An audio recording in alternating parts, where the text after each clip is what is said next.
Do this for me.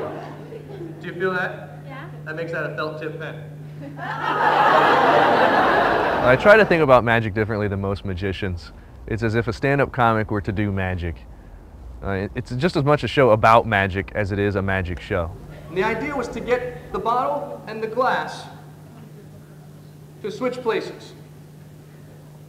And you did that using these two tubes. Oh, you weren't supposed to see that first.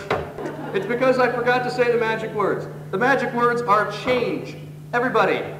Change.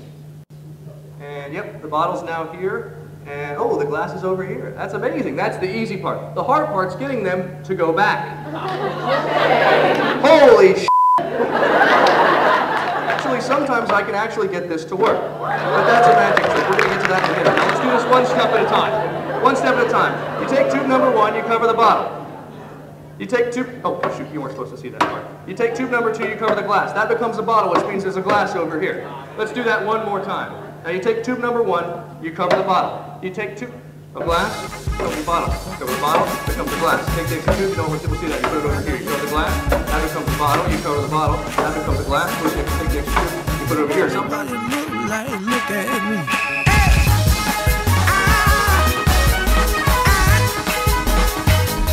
Well, I used to try to do a dramatic, serious magic show, but not only did I figure out that's not me, but it seems like people enjoy to laugh and to have fun with someone that they can relate to.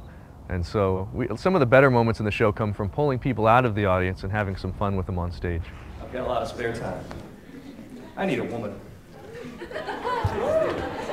I mean for the trick.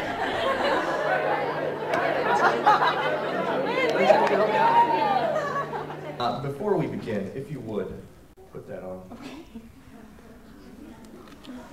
Actually, you did that rather well. Are you a med student? No. Then I won't ask. Lips and blow it up. Keep going, Betsy. You're doing a good job. Oh, it can go bigger. That's good. That's good. It's a balloon animal. Look, it's a cow. Rooster? Never mind. Now, the reason we have her do this is just because you can never be too safe when dealing with latex poultry. When the chicken finds the correct card, it will squawk. It's not squawking. It's a rubber chicken. You have to make the squawking sound.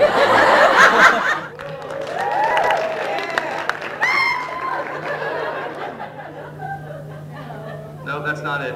Oh no, we have to do it one more time. Are you left-handed or right-handed? With your right hand, I want you to do this.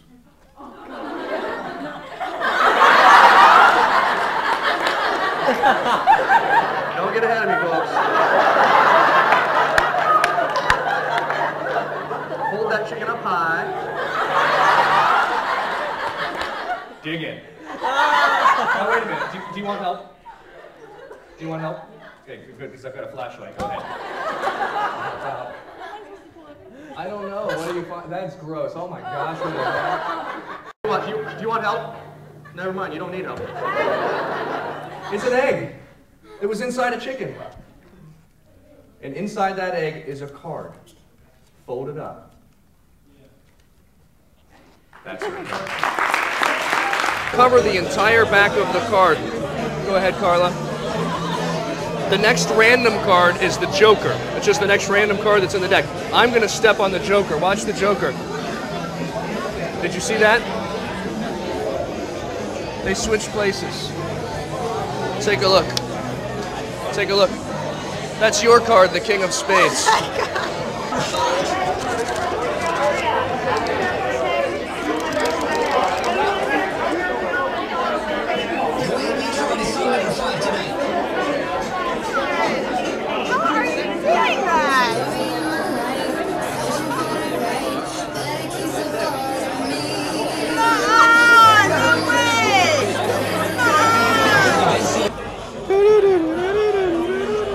That was just my finger. Yeah. It looks cool though, right?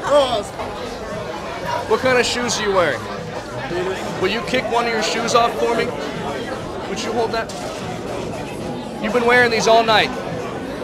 Take a look inside his shoe that he's been wearing all night. Are you serious?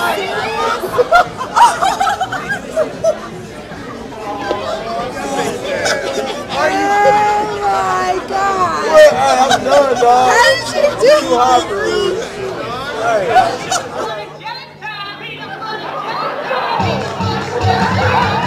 Oh, I loved it. He came by at dinner and was going around tables doing different tricks, and I was just as impressed now from afar as I was up close. It was very entertaining. I wasn't planning on coming, but after he came up at dinner, I couldn't help myself but come. You know that you just got back from Christmas break when someone's bringing a $50 bill to college. All right, Grandpa. I want you to hold on to that for me. We're going to do something pretty cool with this. Boop, boop. Actually, no, that's a shredder.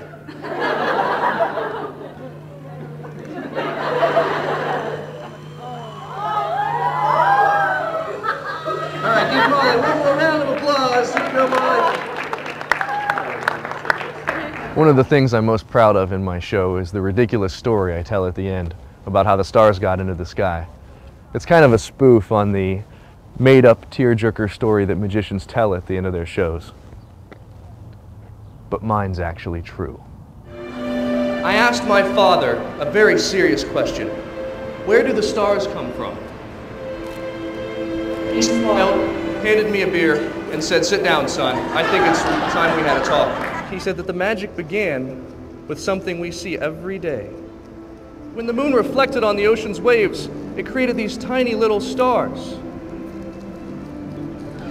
Then my father pulled out a Chinese fan. And I remember thinking how weird that was, the origami and the Chinese fan. It wasn't until then that I realized my father had spent the better part of his 30s traveling with the Chinese circus as a geisha clown. But he told me to believe in magic. He told me that one day there was a wind stirred up in the air by mystical, frolicking unicorns. And that wind took every little reflection of the moon, every little star, and whirled it up, and they became stars. And I didn't believe him, but then he showed me.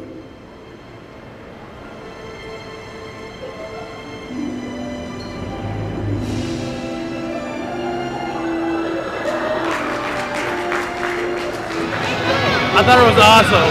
Really good. It was awesome. Really awesome. So sweet.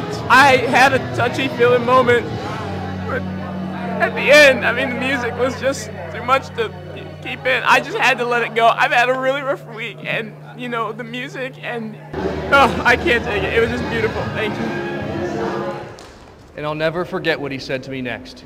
He looked at me square in the eye, and he said, "Son, now get a broom and clean all this shit up."